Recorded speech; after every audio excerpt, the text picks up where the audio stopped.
knock out my brains for a herd of committing cows. And do they applaud? No, they sit on their counts and shoot a cad. Ah, so Tennessee Bernard Shaw has arrived. Hello, darling. Don't darling me, I am leaving with you. Get me out of this shroud and make it snappy. I've got a cocktail date at 21 with Bert Lincoln. What do you mean you got a date, Margot? I thought we're gonna sit here and discuss my play. Then you have another fight coming? I can say what I have to say in 2 sentences. The part stinks, and I wouldn't play it if I were done to my last calorie. You're kidding. I was never more serious. How dare you want me a character who is a 25-year-old icicle? Cora is 26. That's a childish quibble. I think I have better to tell you the things of life. Angel. Bert Hinkle is bringing his accounts of international picture to meet me. They want me for a terrific role. A 33-year-old, sexy divorcee at a fabulous salary. I repeat, sexy. Hollywood is showing some sense for a change. So that's at the back of it. The plain, unadulterated greed. Hollywood money has turned you into my play. It's not the part. And what about the tour of this present play? Are you ditching that too? Oh, Clément can't get Louise Anderson to do this crappy role. He has offered it to her and she has accepted.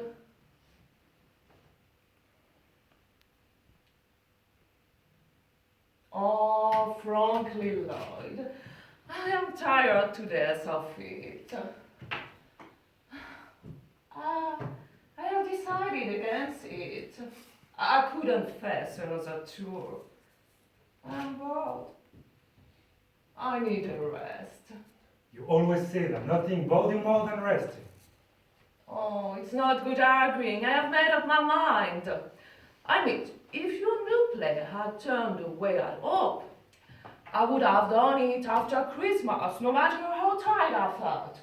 But the part is not right for me. Can we talk about it?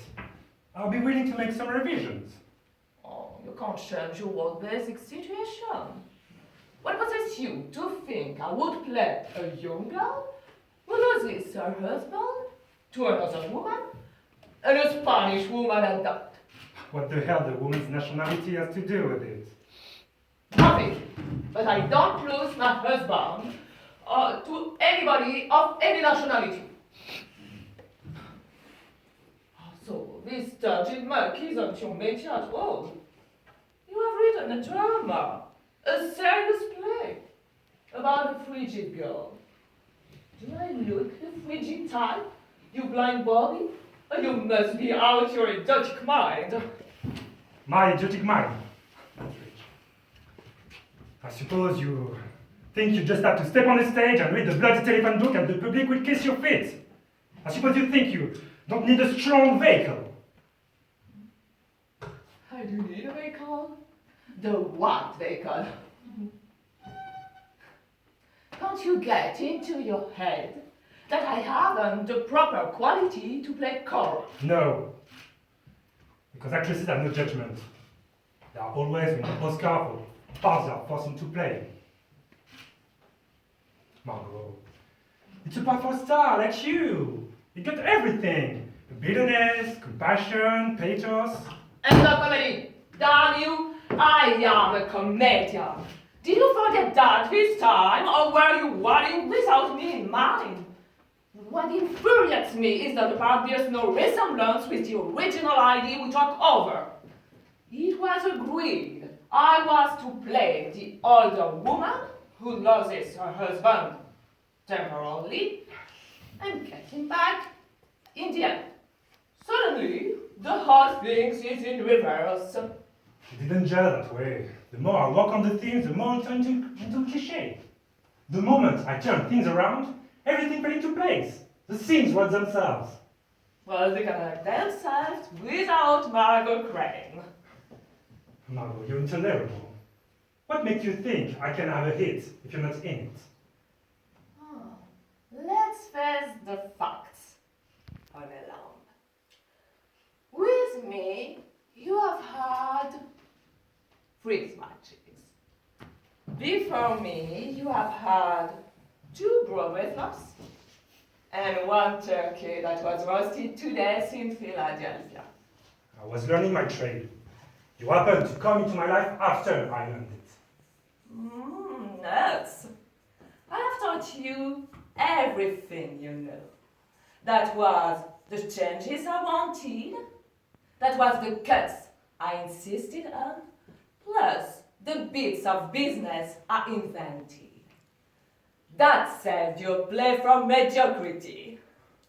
So I'm just a hack who strings some sentences together for the great Margot Crane to transform into a play. And that's funny. From an actress who can even say the line the way I wrote them. Oh, I can't say the way you write them, because half of the time they don't talk. Oh, poppycock! Psychotic poppycock! They talk alright. They talk in amateur production, they talk in movies, they talk in rehearsal when an understudy talk them. They talk an audience into laughter when the second-rate actresses talk them in theater all over the country. But you, the great I am, you have to make them your own. Well, write your own.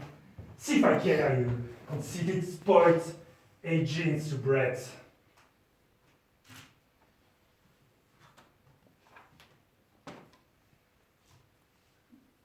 I think you had better go, Lloyd.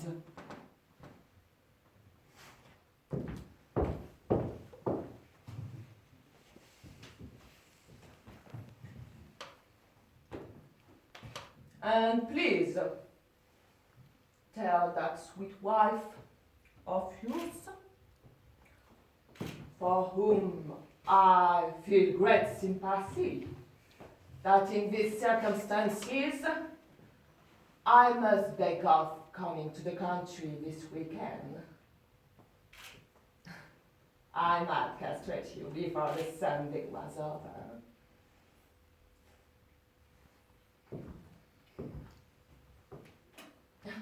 Good night, Mr. Ibsen. I regret I am too old to play in your doll's house.